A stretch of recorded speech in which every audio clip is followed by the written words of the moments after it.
Even instincts and emotions can be changed. In one test, a mother giving continuous care to her baby suddenly pushed the infant away whenever the signal was given. Approach avoidance conditioning can be achieved for any action simply by stimulating the pleasure and pain centers in an animal's or person's limbic system. Eventual monitoring of evoked potentials from the EEG combined with radio frequency and microwave broadcasts designed to produce specific thoughts or moods, such as compliance and complacency, promises a method of mind control that poses immense danger to all societies, tyranny without terror. Since scientists involved in EEG research all say the ability is still years away, but for all we could sense of it, it could be happening right now. Conspiracy theories aside, the hypnotic familiarity of TV and radio combined with the biological effects of their broadcast beams may already constitute a similar force for mass standardization, whether by design or not. The potential dangers of televised lethargy are no yawning matter. It's well known that relaxed attention to any mildly involved stimulus, such as a movie or TV program, produces a hypnod state in which the mind becomes especially receptive to suggestion. Other inducers of hypnode states include light sleep, daydreams, or short periods of time spent waiting for some predetermined signal or action, such as a traffic light. The Central Intelligence Agency founded research on electromagnetic mind control at least as early as 1960, when the notorious MK Ultra program, mostly concerned with hypnosis and psychedelic drugs, included money for adapting bioelectric sensing methods.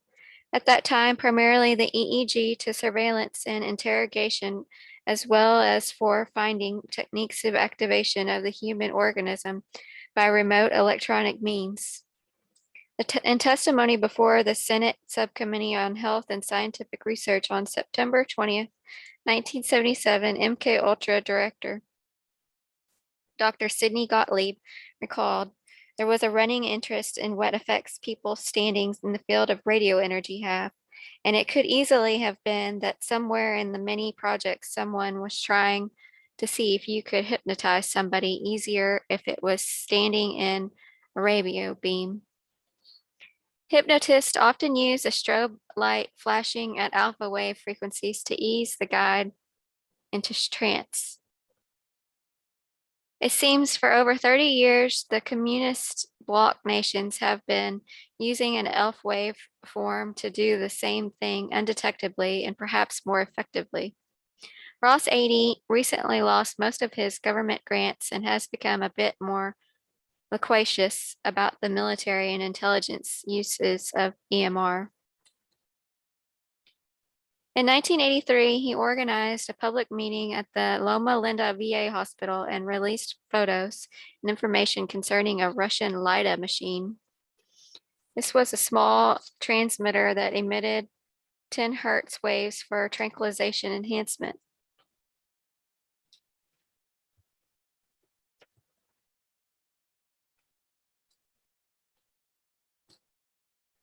The most interesting part was that the box had an ancient vacuum tube design, and a man who had been a POW in Korea reported that similar devices had been used there during interrogation.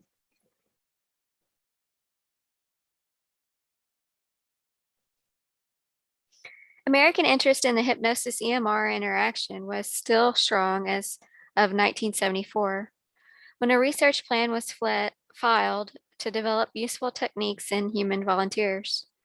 The experiment, J.F. Shapitz stated, in this investigation, it will be shown that the spoken word of the hypnotist may also be conveyed by modulated electromagnetic energy directly into the subconscious parts of the human brain, without employing any technical devices for receiving or transcoding the messages, and without the person exposed to such influence having a chance to control the information input consciously.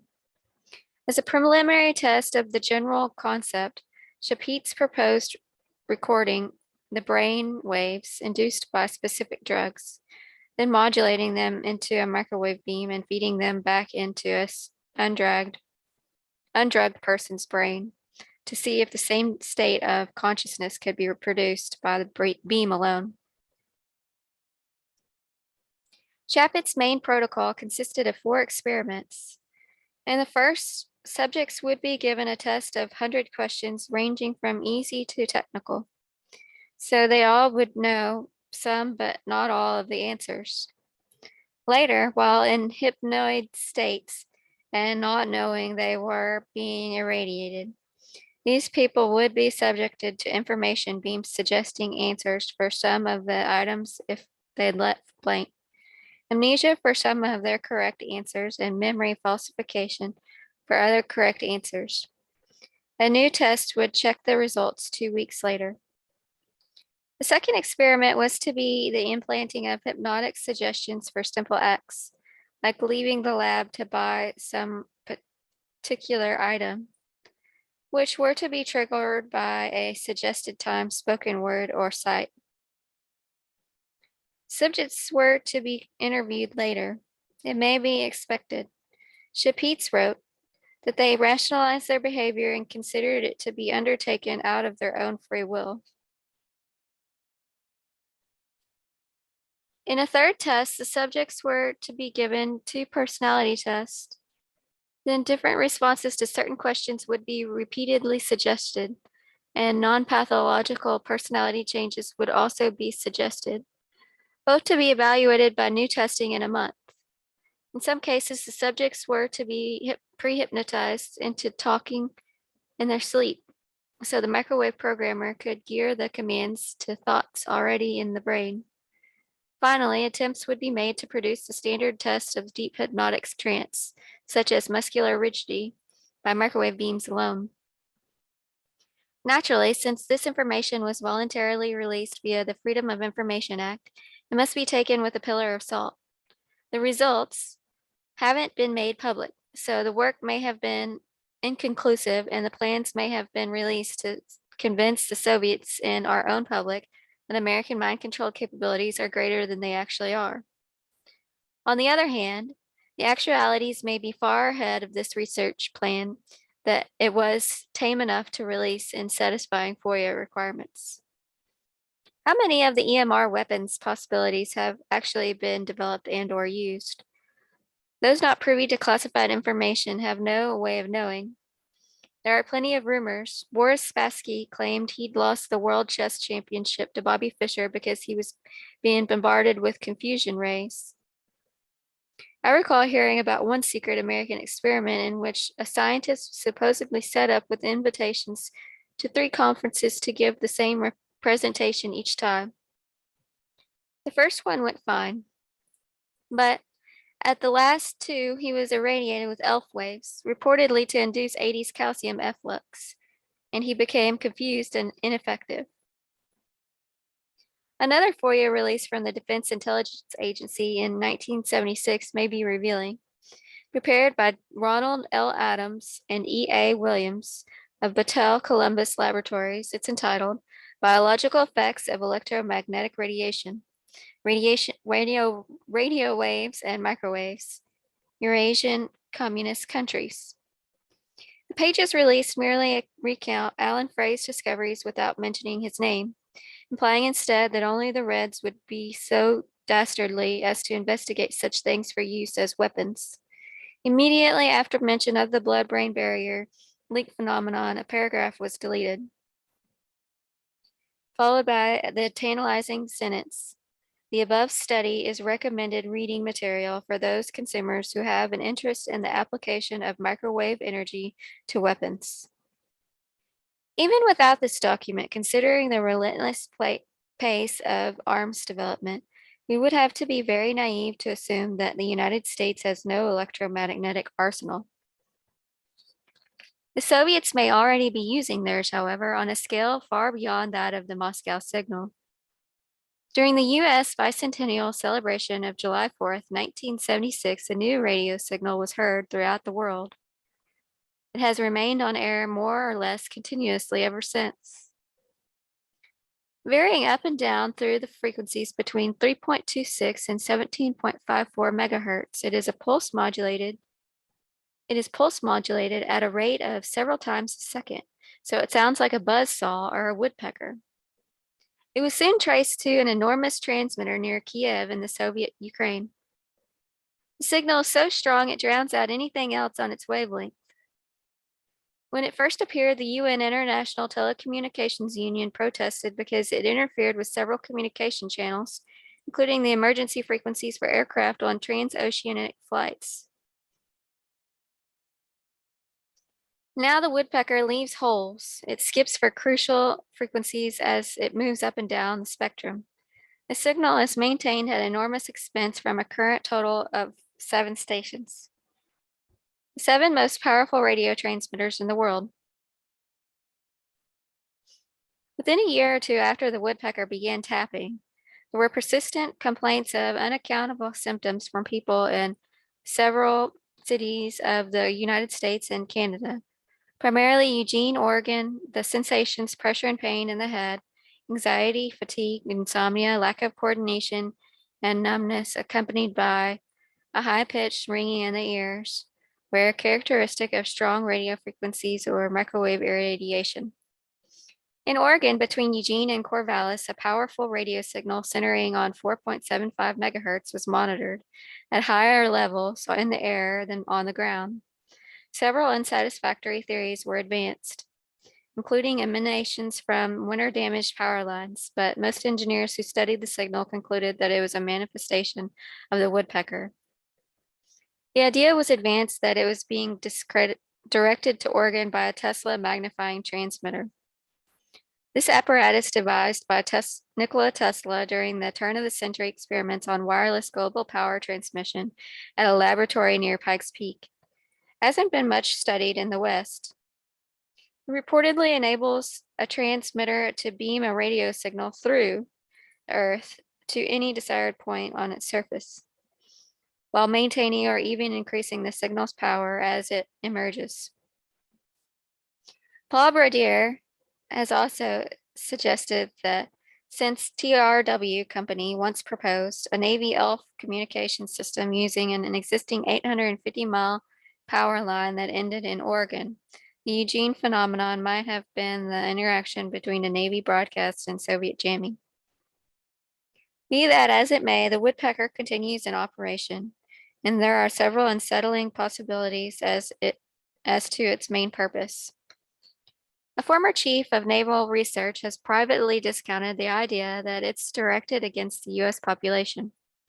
However, Robert Beck, a Los Angeles physicist who regularly serves as a DoD consultant, told me that the signal has a threefold purpose.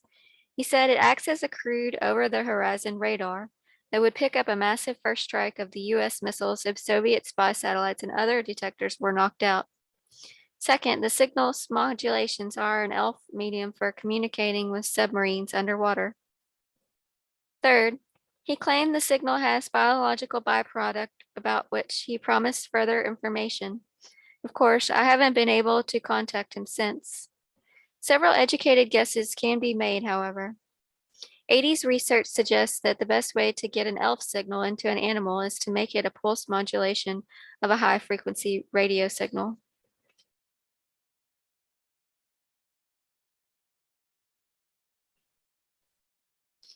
That's exactly what the woodpecker is.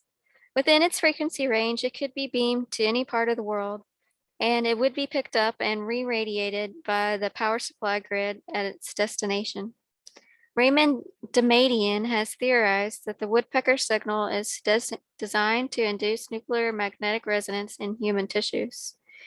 Damadian, a radiologist at Brooklyn's Downstate Medical Center, patented the first NMR scanner, a device that gives an image of internal organs similar to CAT scanners, but using magnetic fields rather than nuclear radiation. As mentioned earlier in this chapter, NMR could generally magnify the metabolic interference of electropollution or EMR weapons. Maria Reichmanis calculated the pulse frequency that would be required to do this with a radio signal in the woodpecker's range, and she came up with a band centered on the same old alpha rhythm of 10 hertz. And in fact, the signal's pulse is generally about that rate. although it is often a two-part modulation of 4 plus 6, 7 plus 3, and so on. The available evidence then suggests that the Russian woodpecker is a multi-purpose radiation that combines a submarine link with an experimental attack on the American people. It may be intended to increase cancer rates, interfere with decision-making ability, and/or sow confusion and irritation. It may be succeeding. I keep hearing persistent rumors of American transmitters set up to try to nullify the Russian signal or to affect their people in a similar way.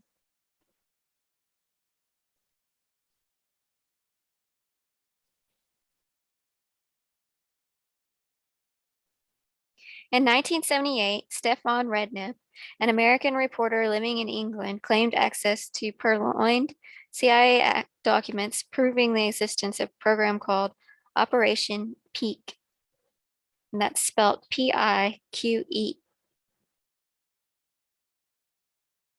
Peak, which included bouncing radio signals off the ionosphere to affect the mental functions of people in selected areas, including Eastern European nuclear installations.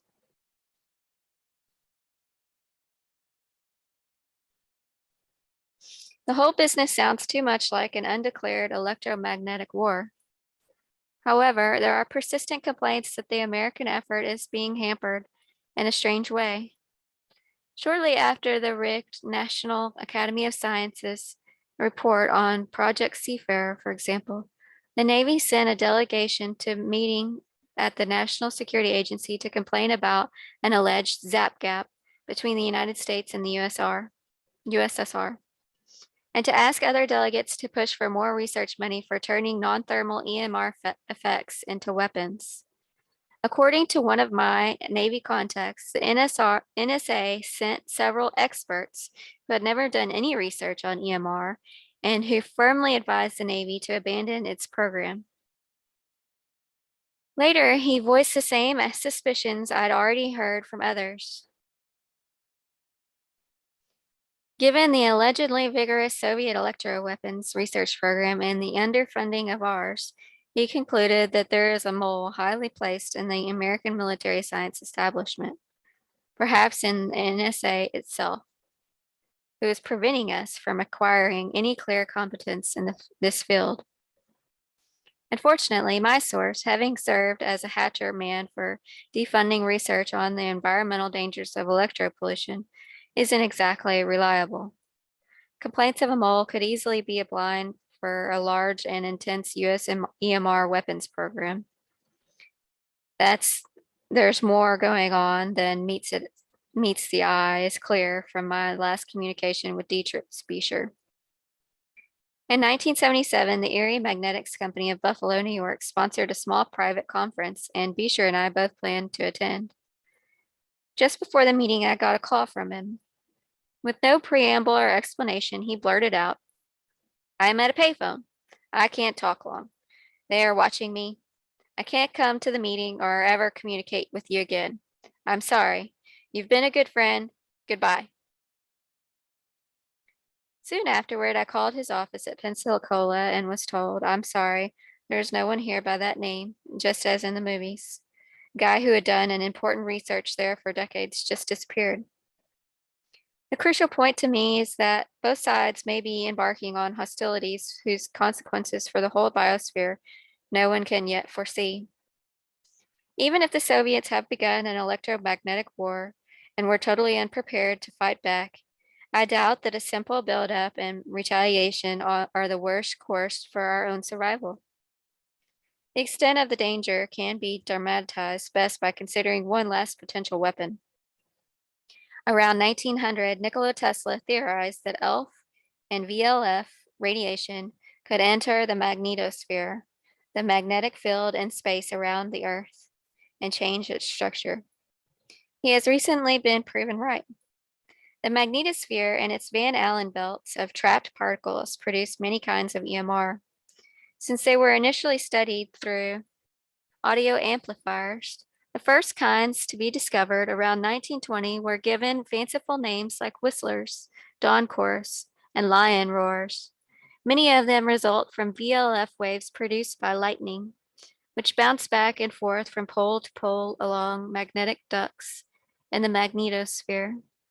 This resonance amplifies the original VLF waves enormously. Satellite measurements have proven that artificial energies from power lines are similarly amplified high above the Earth in phenomenon known as power line harmonic resonance, PLHR.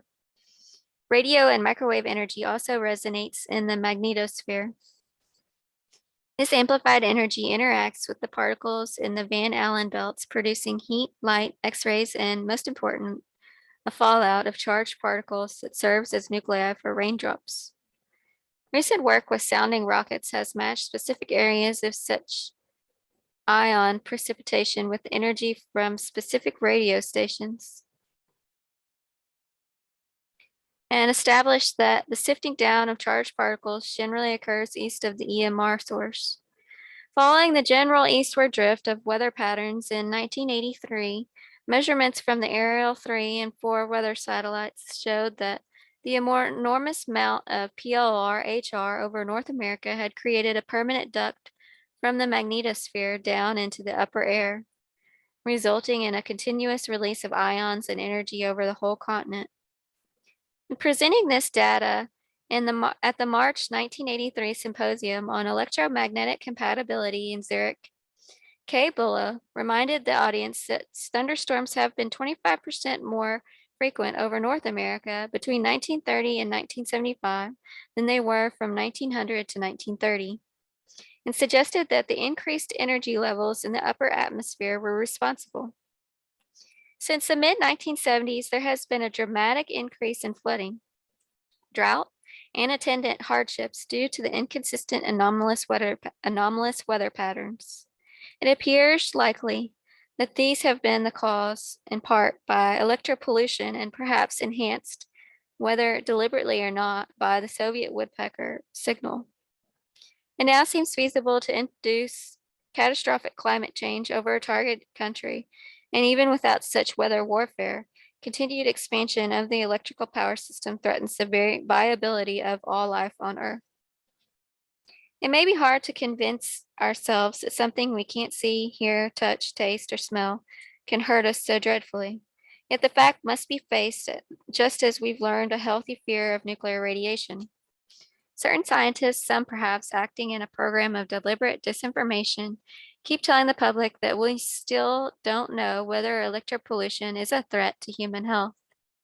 That's simply not true. Certainly, we need to know more, but a multitude of risks have been well documented. 3 dangers overshadow all others. The first has been conclusively proven. Of electromagnetic fields vibrating at about 30 to 100 hertz, even if they're weaker than the Earth's field, interfere with the cues that keep our biological cycles properly timed. Chronic stress and impaired disease resistance result.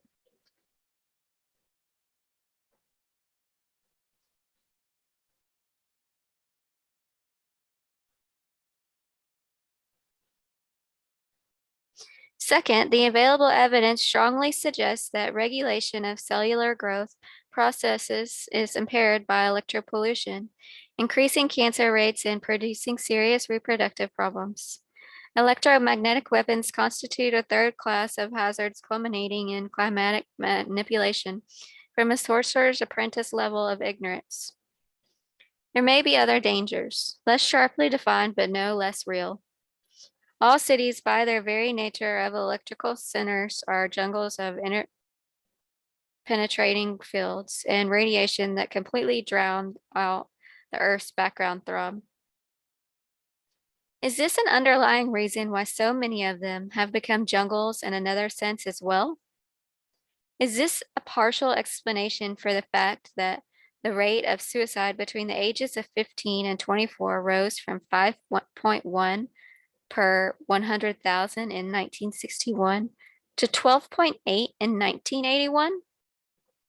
Might this be an invisible and thus overlooked reason why so many governmental leaders working at the centers of the most powerful electromagnetic networks consistently make decisions that are against the best interest of every being on Earth?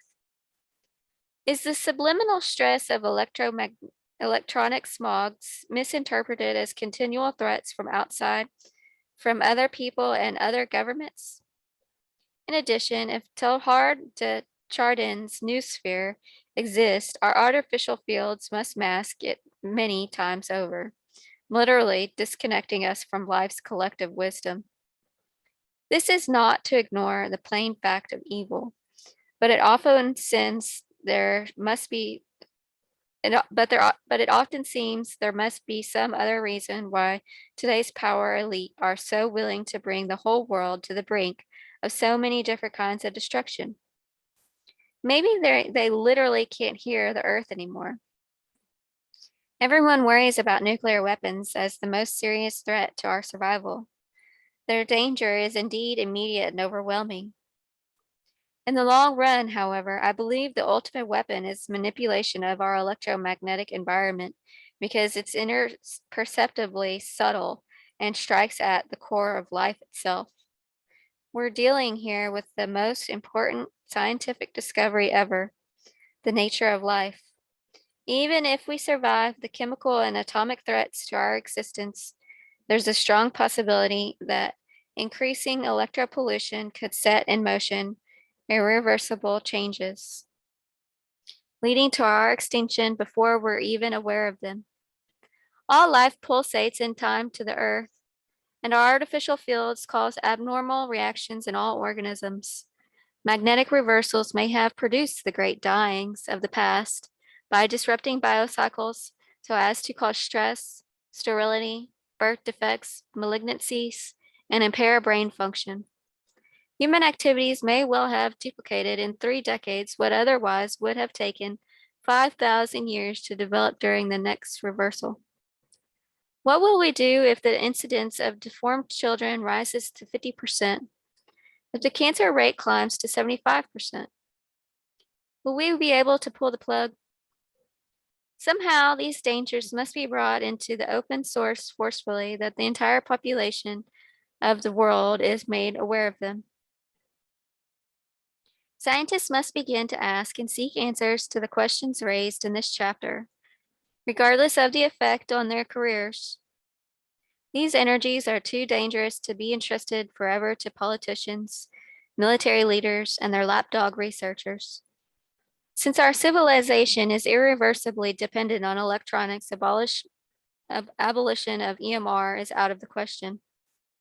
However, as a first step toward averting disaster, we must halt the introduction of new sources of electromagnetic energy while we investigate the biohazards of those we already have with a completeness and honesty that have so far been in short supply. New sources must be allowed only after the risks have been evaluated on the basis of the knowledge acquired in such a moratorium.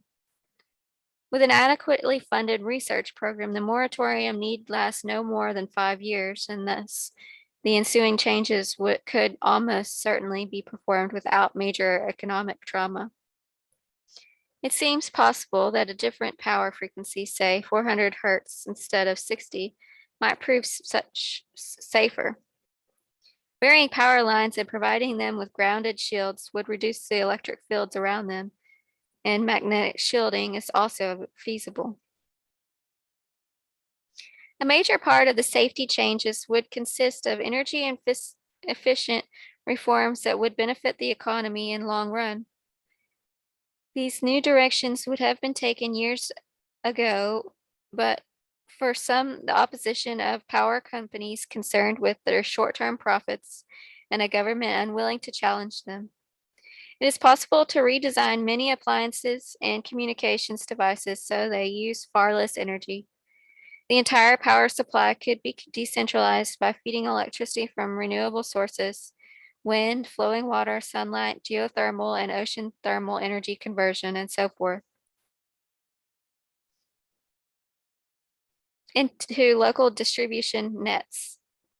This would greatly decrease the hazards of reducing the voltages and amperages required. Ultimately, most EMR hazards could be eliminated by the development of efficient photoelectric converters to be used as primary power source at each point of consumption. The changeover would even pay for itself, as the lost factors of long distance power transmission, not to mention the astronomical cost of building and decommissioning short lived nuclear power plants, were eliminated. Safety need not imply giving up our beneficial machines. Obviously, given the present techno-military control of society in most parts of the world, such sane efficiency will be immensely difficult to achieve. Nevertheless, we must try.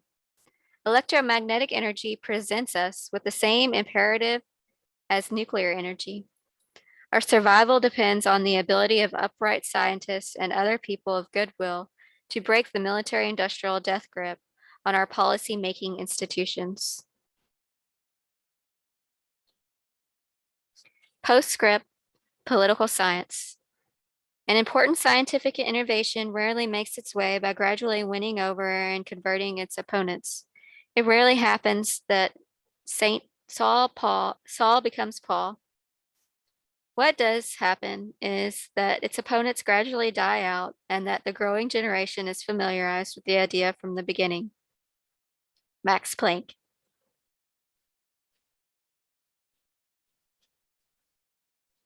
Dispassionate philosopher inquiring into the nature from the sheer love of knowledge, single-minded alchemist puttering about a secluded basement in search of elixirs to benefit all humanity. These ideals no longer fit most scientists. Even the stereotype of Faust dreaming of demonic power is outdated. For most scientists today are overspecialized and anonymous. Although science as a whole is somewhat Mephistophelian in its disregard for the effects of its knowledge. It's a ponderous beast, making enormous changes in the way we live, but agonizingly slow to change its own habits and viewpoints when they become outmoded.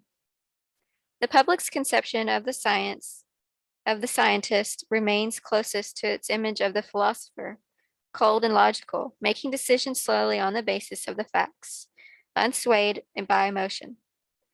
The layperson's most common fear about scientists is they lack human feelings. During my 25 years of research, I've found this to be untrue, yet no cause for comfort. I've occasionally seen our species' nobler impulses among them, but I've also found that scientists as a group are at least as subject to human failings as people in other walks of life.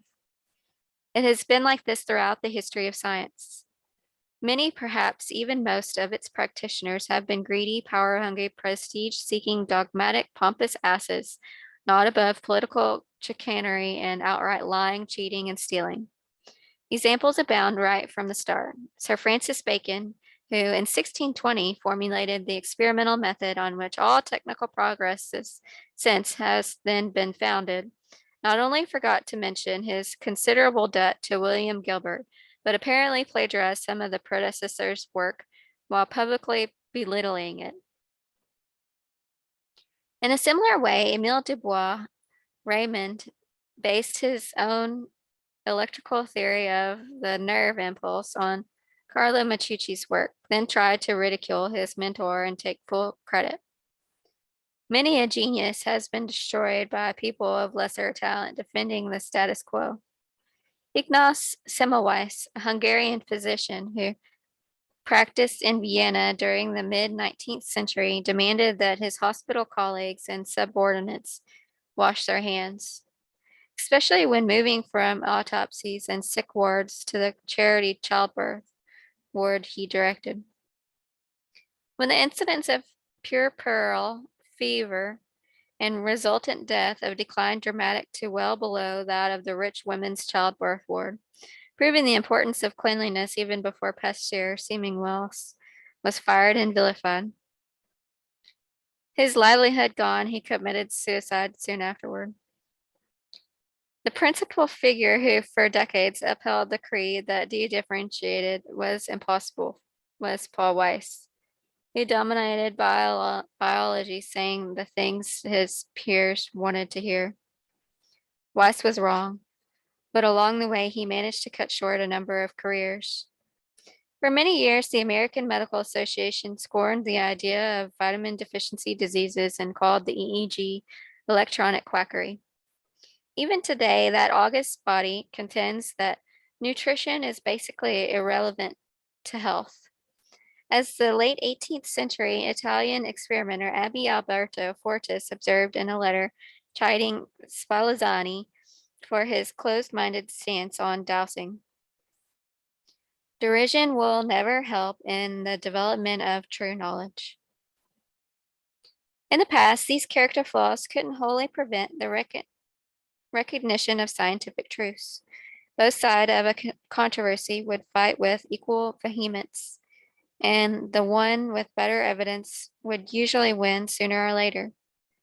In the last 4 decades, however, changes in structure of scientific institutions have produced a situation so heavily weighted in favor of the establishment that it impedes progress in healthcare and prevents truly new ideas from getting a fair hearings in almost all circumstances. The present system is in effect a dogmatic religion with a self-perpetuating priesthood dedicated only to preserving the current orthodoxies. The system rewards the sycophant and punishes the visionary to a degree unparalleled in the 400-year history of modern science. This situation has come about because research is so expensive that only governments and multinational corporations can pay for it. The funds are dispensed by agencies staffed and run by bureaucrats who aren't scientists themselves. As this system developed after World War II, the question naturally arose as to how those scientifically ignorant officials were to choose among competing grant applications. The logical solution was to set up panels of scientists to evaluate requests in the fields and then advise the bureaucrats. This method is based on the naive assumption that scientists really are more impartial than other people, so as a result could have been predicted decades ago.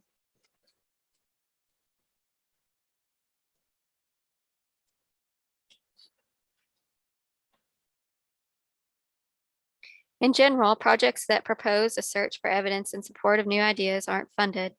Most review committees approve nothing that would challenge the findings their members made when they were struggling young researchers who created the current theories, whereas projects that pander to these elders' egos receive lavish support. Eventually, those who play the game become the new members of the peer group, and thus the system perpetuates itself. As Erwin Chargaff has remarked, this continual turning off and on of the financial faucets produces Pavlovian effects, and most research becomes mere water treading aimed at getting paid rather than finding anything new. The intuitive lunatic twinge, the urge test to a hunch, which is a source of all scientific breakthroughs, is systematically excluded. There has even been a scientific study documenting how choice made by peer review seemed to depend almost entirely on whether the experts are sympathetic or hostile to the hypothesis being suggested. True to form, the National Academy of Sciences, which sponsored the investigation, suppressed its results from 2 years. Membership on even a few peer review boards soon established one's status in the old boys club and leads to the other benefits. Manuscripts submitted to scientific journals are reviewed for validity in the same way as grant requests. And who is better qualified to judge an article than those same eminent experts with their laurels to guard? Publication is accepted as evidence that an experiment from some basic value, and without it, the work sinks without a ripple. Circle is thus closed, and the revolutionary from whose ideas all new scientific concepts come is on the outside. Donald Goodwin, a chairman of psychiatry at the University of Kansas and an innovative researcher on alcoholism, has even put it into the form of law as exasperation. If it's trivial, you can probably study it. If it's important, you probably can't. Another unforeseen abuse has arisen, which has lowered the quality of training in medical schools. As the peer review system developed, academic institutions saw a golden opportunity. The government wanted all this research done. Why shouldn't it help the schools with their overhead, such as housing, utilities, bookkeeping, and ultimately the salaries of the researchers who were part of the facility? The influx of Money corroded academic values. The idea arose that the best researcher was the best researcher, that the best teacher was the best researcher, and that the best researcher was the one who pulled down the biggest grants. Medical school became primarily a kennel of researchers and only secondary a place to teach future physicians. To survive in academia, you have to get funded and then get published. The epidemic of fraudulent reports, and I believe only a small percentage of the actual fakery has been discovered, is eloquent testimony of the pressure to make a name in the lab. There remain today few places for those whose talents lie in teaching and clinical work. Many people who don't care about research are forced to do it anyway. As a result, medical journals and teaching staffs are both drowning in mediocrity. Finally, we must add to these factors the buying of science by the military. To call it a form of prostitution is an insult to the oldest profession. Nearly 2/3 of the $47 billion 1984 federal research budget went for military work. And in the field of bioelectricity, the proportion has even higher.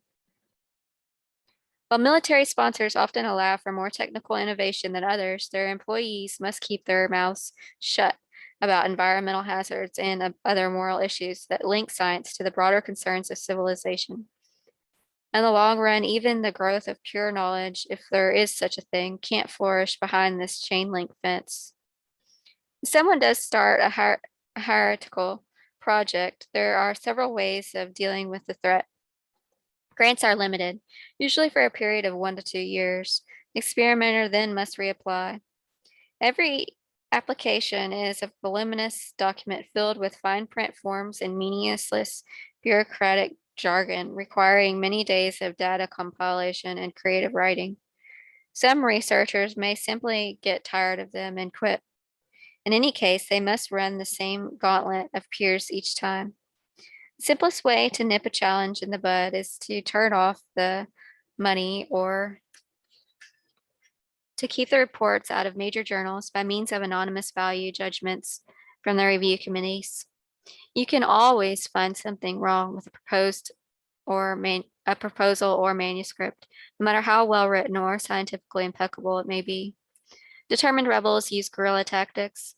There are many funding agencies that left hand often knoweth not what the right hand doeth. A proposal may get by an obscure panel whose members aren't yet aware of the danger. Snowstorms of paper churned out by the research establishment have required the founding of many new journals in each subspecialty. Some of these will accept papers that would automatically be rejected by the big ones. In addition, there's an art to writing a grant proposal that falls within the accepted guidelines without specifying exactly what researchers intended to do.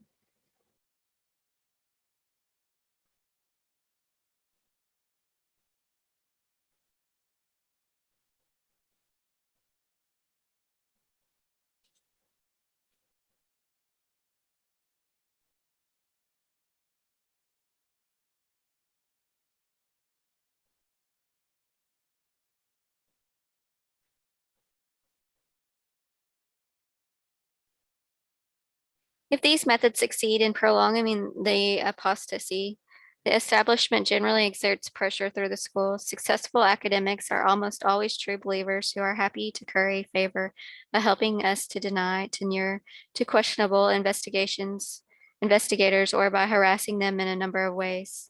For example, in 1950, Gordon A. Atwater was fired as chairman of the American Museum of Natural History, Astronomy Department, and curator of the Hayden Planetarium, are publicly suggesting that Emanuel Velikovsky ideas should receive a fair hearing.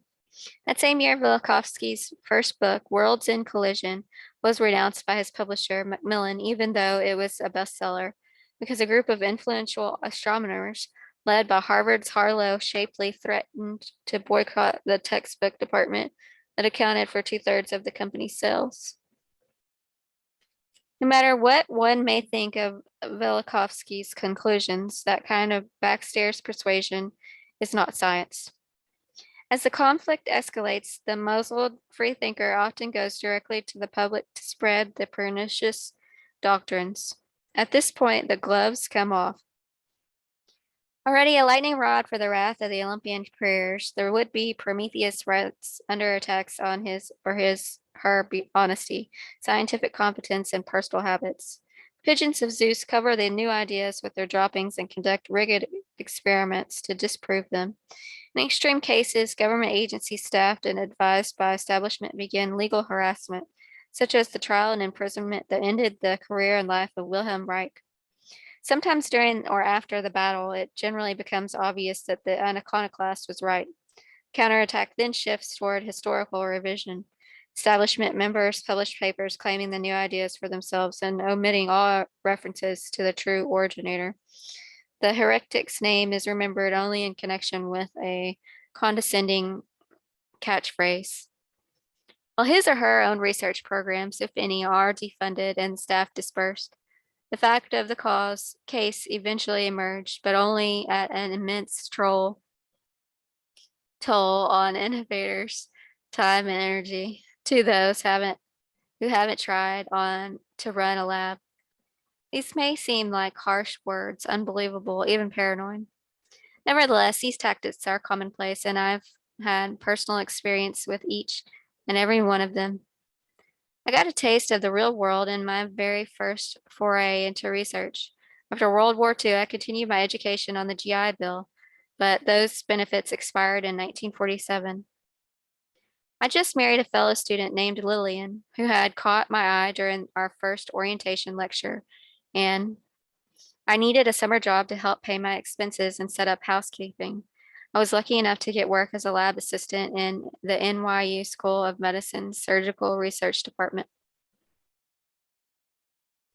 I worked with Ko Tui, who was evaluating a recently published method for separating individual amino acids from proteins as a step toward concentrating foods for shipment to be starving. Dr. Ko, a tiny man whose black spiky hair seemed to broadcast enthusiasm, inspired me enormously. He was a brilliant researcher and a good friend.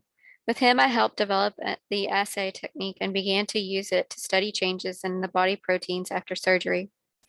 I was writing my first scientific paper when I walked to work one morning and found our laboratory on the sidewalk. All our equipment, notes, and material junked in a big pile. I was told neither of us worked there anymore. We were welcome to salvage anything we wanted from the heap. The head secretary told me what had happened. This was during a big fund drive to build the present NYU Medical Center. One of the society surgeons had lined up $1 million donation from one of his patients and would see that it got into the fund if he could choose new professor of experimental surgery now. As fast as that, Ko Tui and I and his people were out. I vowed to Lillian, whatever I do in medicine, I'm going to stay out of research. I'm happy that I wasn't able to keep my promise. The research itself was worth it all. Moreover, I don't want to give the impression that I and my associates were alone against the world. Just when hope seemed lost, there was always a crucial person, like Carlisle Jacobson or the research director's secretary, to help us out. However, right from my first proposal to measure the current of injury in salamanders, I found that research would mean a constant battle, and not only with the administrators. Before I began, I had to solve a technical problem with the electrodes.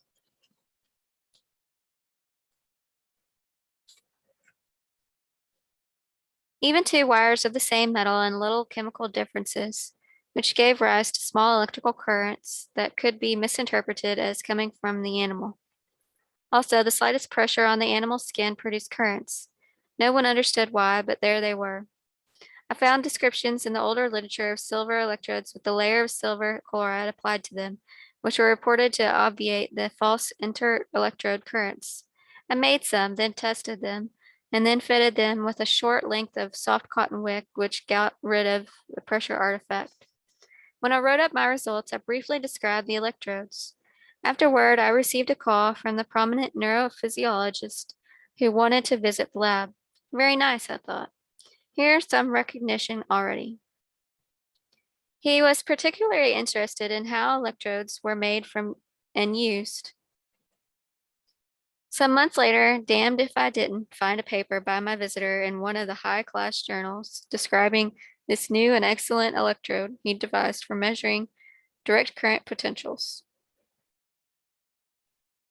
A couple of years later, while Charlie Bachman and I were looking for the p-n junction diode in bone, I was asked to give a talk on bone electronics at a meeting in New York City. The audience including engineers, physicists, physicians, and biologists. It was a hard talk to such a diverse group. The engineers and physicists knew all about electronics, but nothing about bone. Biologists knew all about bone, but nothing about electronics. And the physicians were only interested in therapeutic applications. At any rate, I reviewed some bone structure for the physicist and some electronics for the biologist, and then went on to describe my experiments with Andy Bassett on bone piezoelectricity. I probably should have sat down at that point, but I thought it would be nice to talk about our present work. The rectifier concept was tremendously exciting to me, and I thought we might get some useful suggestions from the audience. So I described the experiments showing that collagen and apatite were semiconductors and discussed the implications. After each talk, a short time was set aside for questions and comments.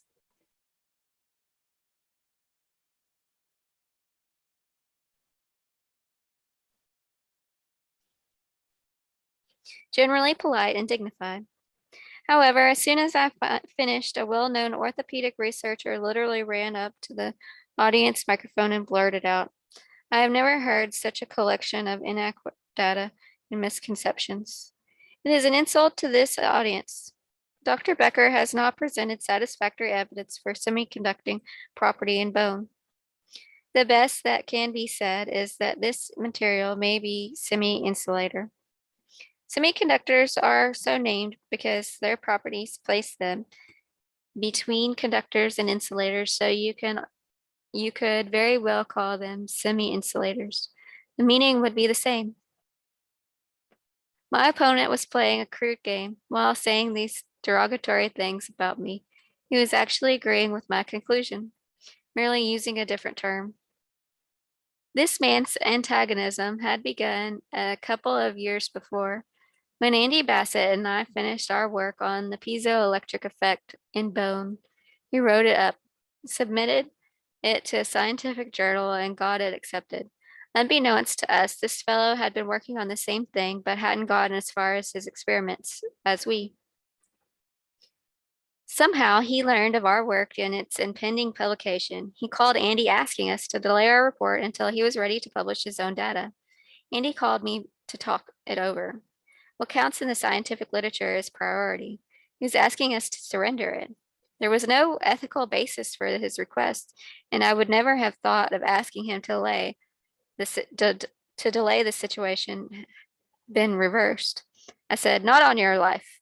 Our paper was published and we acquired a friend for life." Now, there he was at the microphone trying to scuttle my presentation with a little ambiguous double talk.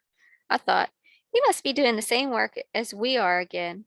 If he wins this encounter, I'll have trouble getting my data published and he'll have a clear field for this. Instead of defending the data, I explained that semi-insulator and semiconductor were one and the same. I said I was surprised he didn't know that, but I appreciated his approval of my data. Someone else in the audience stood up in support of my position, and the crisis was passed. The lab isn't the only place a scientist has to stay alert. In 1964, soon after the National Institutes of Health approved the grant for our continuing work on bone, I received the VA's William S. Middleton Award for Outstanding Research. That's a funny little story in itself. The award is given by VA's central office, whose members had already decided on me, but candidates must be nominated by regional officers. And the local powers were determined I shouldn't get it. Eventually, VACO had to order them to nominate me. The award put me on salary from Washington instead of Syracuse and was due to pressure from VACO, VA's central office. I was soon designated the local chief of research, replacing the man who signed all the papers at once. I was determined to put the research house in order, and I instituted a number of reforms, such as public disclosure of funding allocations and productivity requirements, no matter how prominent an investigator might be. Many of the reforms may have adopted throughout the VA system. They didn't make me more popular, however. Over the next several years, there was continuous pressure from the medical school to allocate VA research funds for people I felt were of little value to the VA program itself. Thus, the money would have constituted a grant to the school. I knew that if I didn't deliver, I would eventually be removed from the position of chief of research. In that case, I would go back on local clinical salary and my research program would again be in jeopardy. Therefore, at the beginning of 1972, I applied for the position of medical investigator in the VA research system, a post in which I would be able to devote up to 3/4 of my time into research. I was accepted. The job was to begin a few months later. In the meantime, I continued as chief of research. Apparently, my new appointment escaped the notice of my local opponents. I'd accepted several invitations to speak at the universities in the South and combined them all into a week's trip. I left the office a day early to prepare my material and pack. While I still While I was still home, my secretary called. She was crying and said she'd just gotten a memo firing me as chief of research and putting me to work as a general duty medical officer in the admitting office. This not only would have closed out our lab, but also would have kept me from practicing orthopedic surgery. It's a nice maneuver, but fortunately for me, it wasn't legal. As medical investigator, I could be fired only by Washington, and the local chief of staff soon got a letter from the VACO ordering him to reinstate me. Soon I began to get on some enemies list at the national level too. In December 1974, I got word that our basic NIH grant, the one on bone, hadn't been renewed. No reasons were given. This was highly irregular since applicants normally got the pink sheets with at least the primary reviewer's comments so they could find out what they'd done wrong. Instead, I was told I could write to the executive secretary for a summary of deliberations. The summary was a page of double spaced typing. It said my proposal had been lacking in clarity and direction, and the experimental procedures hadn't been spelled out in enough detail. The main problem seemed to be that I was planning to do more than the reviewer thought I could do with the money I was requesting. In addition, my report on the perennial cell research with Bruce Baker was criticized as data poor. The statement concluded, on the other hand, there are some areas which appear to be worthy of support and reasonably well described. Bone growth studies, regenerative growth, and electrical field effects. I was, to say the least, puzzled.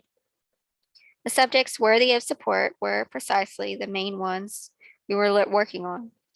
It didn't make any sense until I reflected that this was just after I'd helped write the first sanguine report and had begun to testify about the power line dangers before the New York Public Service Commission. Perhaps the Navy was pressuring the NIH to shut me up. If somebody at the federal level was trying to lock me out as early as 1974, he forgot to watch all the entrances, for my proposal of that year on acupuncture was approved. I'd originally tackled this on to the main NIH application, where it was criticized as inappropriate. I merely sent it off to a different study section, which funded it. After a year, we had the positive results described in Chapter 13, and I presented them at NIH Acupuncture Conference in Bethesda, Maryland. Ours was the only study at the problem from a strictly scientific point of view. That is, proceeding from a testable hypothesis as opposed to the empirical approach of actually putting the needles in and trying to decide if they worked. To the NIH basic questions, is the system of points set and lines real? Our program was the only one giving an unequivocal answer, yes. Nevertheless, when this grant came up for renewal in 1976, it too was cut off. The stated reasons were that it hadn't published enough and that the electrical system we found didn't have any relation to the acupuncture. The first was obviously untrue. We'd published 3 papers, had 2 more in press, and had submitted 6 others, and the second was obviously pettifogging. How could anyone know what was related to acupuncture before the research had been done? I happened to know that the chairman of NIH acupuncture studies section, so I wrote him a letter. He said he was surprised because the groups itself had been pleased with our report. By then, it was obvious that something was up. As of October 1976, we would have no more NIH support. As the money dwindled, we juggled budgets and shaved expenses to cover our costs. And with the help of Dave Murray, who is now chairman of the orthopedic surgery department at the medical school, we kept the laboratory intact and enormously productive. We actually published more research than we hadn't been under fire. Early in that same year, however, my appointment as medical investigator had expired. I had to reapply. Word came back that my application was being deferred. That is, it was rejected, but I had the option of reapplying immediately. In her accompanying letter, the director of the VA's Medical Research Service wrote, "While your past record and strong letters of support, the peer reviews of my application, were considered extremely favorable, the broad research proposal with sketchy detail of technique and methodology was not considered approvable." Now, the instructions for medical investigator applications clearly stated that I was to spell out past accomplishments and indicate future directions only in broad outline. Instead, the director was applying the criteria for first-time grant applicants just entering research. She invited me to resubmit the proposal in the other format, but that would not have helped. Even if the second application was approved, the money would arrive 6 months after the lab had been closed and we had gone our separate ways. There was another strange thing about the rejection. By that time, all federal granting agencies had to provide the actual reports with names deleted of the peers who had done the reviewing. 3 out of 4 were long, detailed, well thought out documents in the standard critique format. They had been neatly retyped, single spaced on reviewer's report, forms with the elite typewriter. One was absolutely lavish in its praise, saying that the VA was fortunate to have me and that proposed work would undoubtedly make great contributions to medicine. Another was almost as laudatory. One name had inadvertently been left off on one page of the third review. It was the name of a prominent orthopedic researcher with whom I had disagreed for years about commercialization of bone healing devices. Since our mutual disregard was well known in orthopedic service, I feel it was indefensible for the director to ask him to review my application in the first place. Perhaps she expected a more damaging critique from him. He did complain that the proposal was insufficiently detailed. However, his appraisal was quite fair and even said my proposed work was of fundamental importance to the field of growth and healing. It obviously led up to recommendations for approval, but the last sentence of that paragraph had been deleted. The last review was half a page of vague objections typed double spaced on a Pica machine with no semblance of the standard format. There was revealing mistake, corrective tissue instead of connective tissue. It showed the writer had glanced at my proposal for cues, but really didn't know what it was about. Strangest of all was that the phrasing of this pseudo review. Becker's proposal is broad and sweeping in scope and contains little documentation for technique and methodology. However, in view of this past record and strong letters of support, a decision should be deferred. The director had used it almost word for word in her letter. She certainly had no motive for such conduct herself. I'd met her briefly a few years before. In 1966, she'd been appointed chief of research at Buffalo VA Medical Center and had visited Syracuse to see how I'd organized the program there. Our conversation was pleasant, but quite innocuous. The incentive came from elsewhere. In 1982, a former chief of naval research with whom I'd made friends because of our common interest in spinal cord regeneration told me the Navy had protested the closing of the lab. He said it had been deliberate action coming from some level higher than the VA, NIH, or NAS. Somewhere the decision was made to shut this guy up, he said. But he wanted me to know that he and the Navy had had no part in it. At one point during this struggle, Andy Marino got a call from a minor official in the VA. He said, "Listen, we're under a lot of awful lot of pressure here to shut you fellows off. Can't you just back off a little bit? Stop saying all these things, just sort of downgrade that public hearing you're involved with?" This was the reasonable approach. We're only trying to help you. So Andy spent some time sympathizing with this guy's position.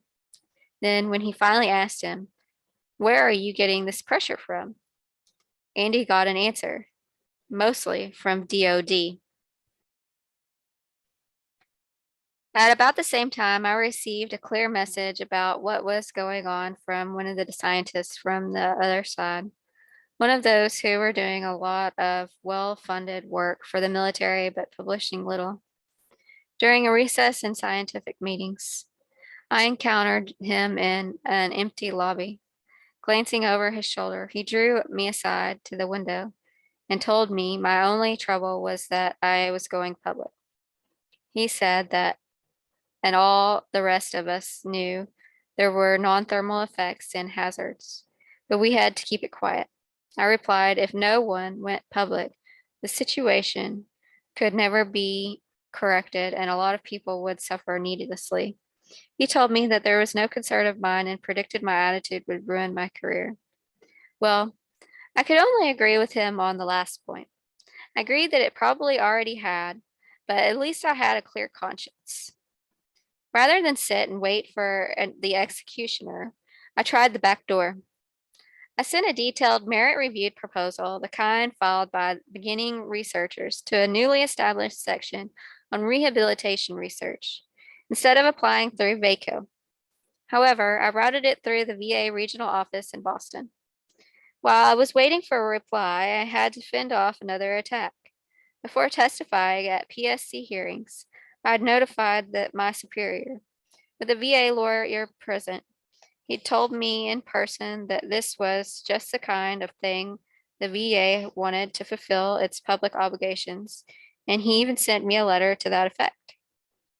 Then, just after I appeared on 60 Minutes and talked about sanguine power lines and rigging of the NAS committee, I heard the VA personnel office was investigating me for engaging in a non-approved work, the testimony on government time. I had gone wrong to the hearings at my own expense to attack a public health problem, but never mind. They were still accusing me of stealing from the taxpayers. If the charge was upheld, I would have to pay back part of my salary and grants based on all the time I'd spent researching, preparing, and giving the evidence. Soon a company spy showed up in my office. I knew anything I said would be carried straight to the top, so I mentioned, just between you and me, I was in a position to reveal infractions committed by the local administration that were more serious than their charge against me. The next day, I got a call from the director. There was no audit being planned. That was just a rumor. It was all a big mistake. Soon I got word that my funding ploy had worked. The rehabilitation proposal was approved in routine fashion, and we were there in business through 1979.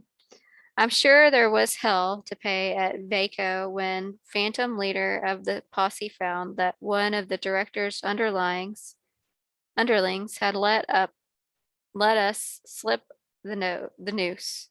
However, I knew there was no way we'd ever finagle another grant, and I told everybody to start lining up another job well in advance.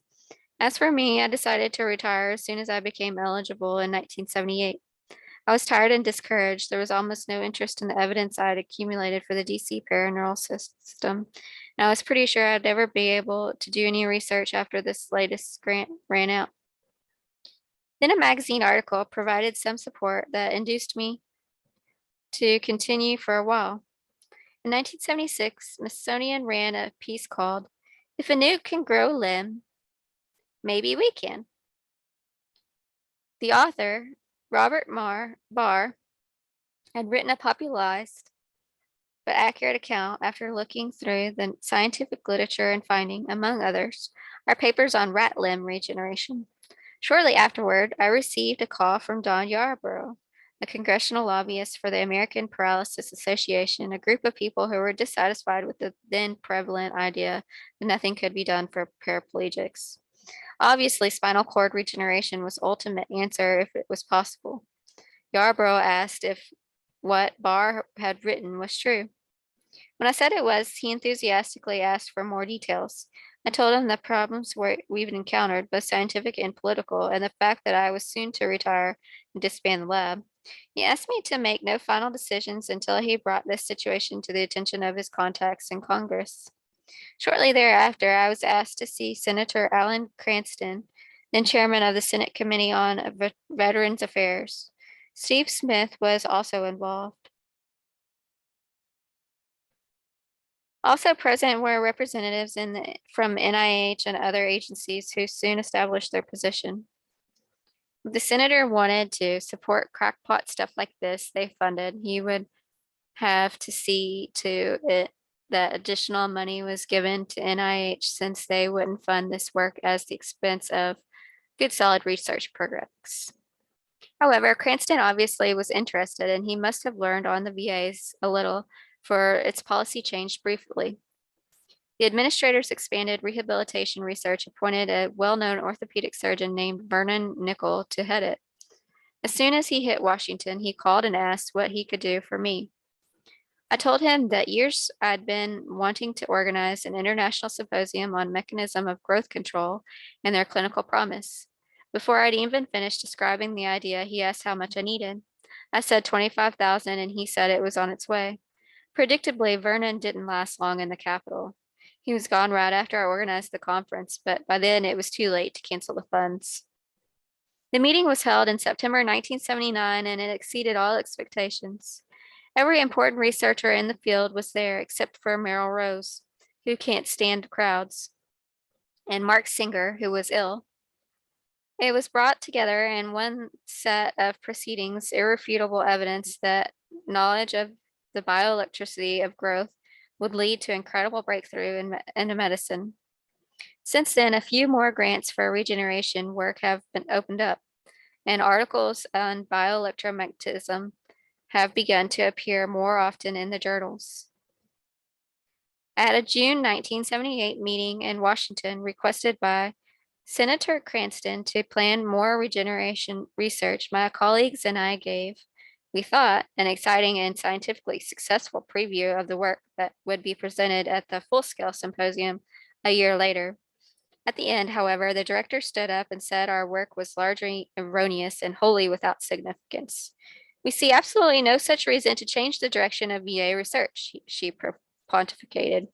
We see no reason to expand any programs in the area of regeneration. That was that for Cranston's initiative. The meeting appeared to be just a setup so the VA bigwigs could write him a letter saying they duly considered the work of all the experts, weighed it in the balance, and found it wanting. However, my coworkers and I decided to give it the old college try for more funds. Our grant expired December 31st, 1979, and we had to submit our new proposal by the preceding January. By now, our nemesis was Assistant Chief Medical Director, so it was impossible to sneak one around her. The VA seems to change the application instructions every year, and this year we were specifically told our program was a Type 3. Therefore, we weren't to submit a detailed write-up of each proposed experiment by this time. We were obviously competent to do them, and we would be judged on the basis of past productivity. On that score, we had no worries. We led the way in bioelectricity research, and we were arranging the first conference ever in our specialty of growth control. Moreover, after our application was filed, during the symposium, I arranged for the chiefs of various VA research sections to visit our lab, inspect the facilities, meet my replacement, Dave Murray, and discuss our future course. They said they wanted me to continue part-time. Suddenly, I felt we might survive after all. Then around Thanksgiving came word that our application had been disapproved. The director had pulled the same switch. She'd changed procedures after receiving the proposal, instructing the reviewers to consider it as Type 1 application for a new investigator, with emphasis on future plans. As might be expected, one of our peers said, "This is poorly written, overly ambitious, incompetently detailed proposal." And other wrote, Dr. Becker is one of the pioneers in the field of electrically induced osteogenesis and regeneration. His work is visionary and exciting, yet at the same time it is controversial and lacks quantitation. The same old gobbledygook. Over ambitious? By whose standards? Visionary and exciting? Exactly what you do want to do in a research project. Quantitation? If you can start to grow a leg back on a rat, what statistics do you want besides the procedures, photos, and number of experimental animals and controls? Soon after the rejection, I heard hints through intermediaries that the director might be willing to let us keep the laboratory together if I severed all my connections with it and if the remaining members agreed not to do any research on regeneration or electropollution. With such an agreement, it might be possible to get interim funds pending action on new proposals from my coworkers. The restrictions didn't leave much room to work, but at least my people's livelihood would be spared for a while. So we got back on the peer review treadmill.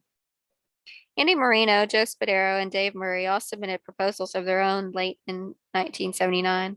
Approval of any would have kept the lab open, but the VA director went outside normal procedures to ensure rejection of each one. She chose an ad hoc committee instead of the usual peers to evaluate Spadero's application. One of the critiques subjected to a lack of guidance for him due to the fact that we understand Becker is retiring. To Judge Marino's plan for testing the three methods of electrical osteogenesis for long-term side effects, she bypassed the reviewers who would have been chosen routinely, picking instead someone who had no training in orthopedics, but who could be counted on to reject anything remotely associated with me. This man is well-connected Purdue University embryologist who had for several years been making it a habit to ridicule my work in some of his own papers, while using it without credit as a basis of his own and other publications. In 1978, in response to a Saturday Review article describing regeneration work by me and others, a member of his lab had written a long vituperative letter to the editor accusing me of bad science that had made life difficult for real researchers like him and his partners. He accused me of falsifying data on the rat limb experiment. He said the results I reported in 3 days were impossible, even though he'd never bothered to repeat the experiment himself. He ridiculed a claim that blastemas who arose from white blood cells, an assertion that neither I nor anyone else had ever made. He accused me of misquoting other scientists' work to support my own ends. He charged me and Stephen Smith with trying to pass off a photo of intact frog as one that had regrown a complete leg in one of Smith's experiments. Finally, he castigated me for avoiding scientific journals in favor of publishing my results in the popular press, even though I had had well over 100 papers printed in the peer-reviewed literature. Stephen Smith was moving to answer the letter point by point, closing with a denunciation of establishment scientists who responded to new ideas with ridicule and slander. Furthermore, he concluded, I do not understand the rationale of those who feel that research is some obscure process whose results should be made known to the public only as a series of miraculous revelations. The decision as to what kind of research to support is essentially a political one in this day and age, and I firmly believe that informed public opinion is a much better basis for that decision than general obfuscation. Normally, even the most scurrilous charges are thrashed out in the technical journals. However inadequate that process may be, the letter writer, however, took it upon themselves to send a copy of to one of the austere of NIH funding. I suppose I could consider myself lucky that by then there were no more damage anyone could do me in that quarter. The eminent embryologist's vendetta continued into 1980. In February of that year, the Purdue Office of Public Information issued a press release lauding in the great man's own research and presenting him as a white knight doing single combat against myths. In it, he accused me of plain ordinary fraud, repeating the accusations from his assistant's letter. As a result, I sent the president of Purdue a long, detailed letter itemizing his employees' actions during the past several years. and threatening to sue both him and the university. Immediately, I got a call from the embryologist in which he claimed he never meant anything like that and asking what I planned to do. I asked to see some apologies in writing, and soon I received a nice letter expressing deep regrets for the rather garbled press release and belated acknowledging that he would never have done any regeneration work without the stimulus of Smith's experiments, which in turn had descended from mine. The point of summarizing this embarrassing behavior is that at the same time he was talking with the Purdue press office, this gentleman was also writing the impartial review of Andy's proposal. We know who did the job because in the small family of regeneration workers, the fellow's contentious style and his practice of quoting mainly his own research are immediately recognizable. His critique repeated some of the same old charges against my own work, even though the proposal wasn't mine. At one point, he objected that one of Andy's experimental controls was to use the devices on healthy bone. He sniffed. I am not aware that physicians are electrically stimulating uninjured bone in humans. Of course they weren't, but that part of the procedure was the perfect way to test for side effects in normal bone, the whole point of the experiment.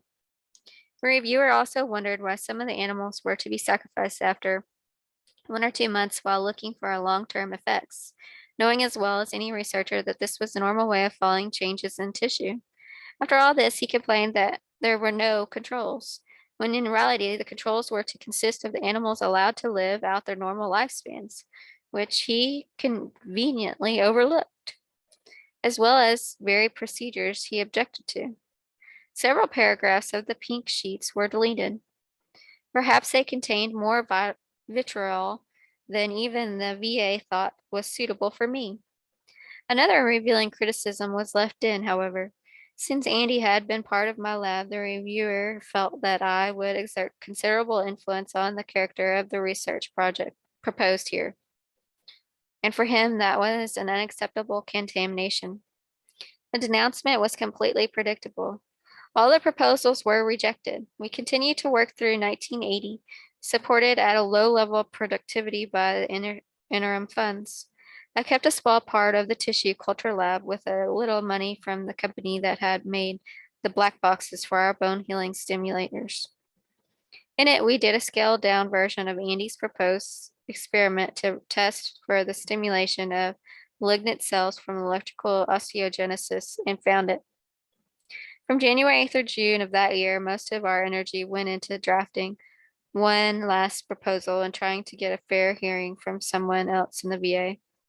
This time we stipulated right in the proposal that I would officially retire and that Dave Murray would become the lab's principal investigator.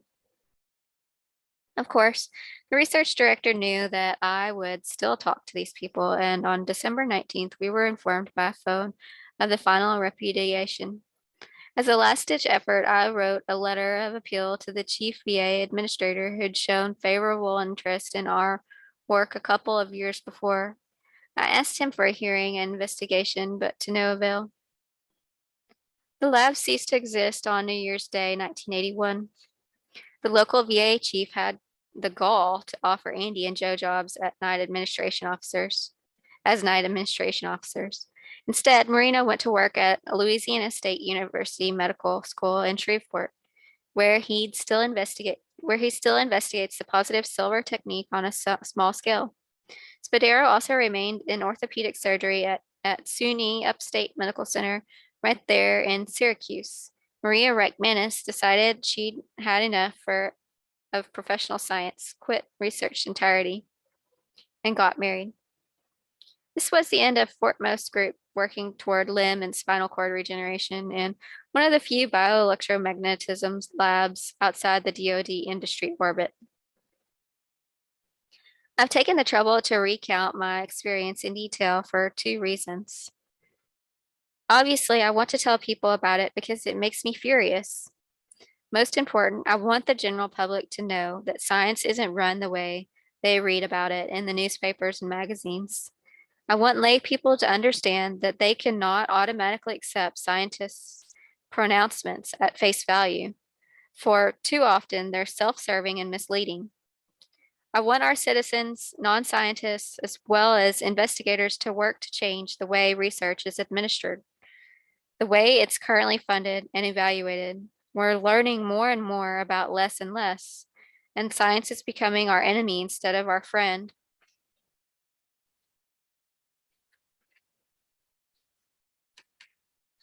And that concludes the body electric.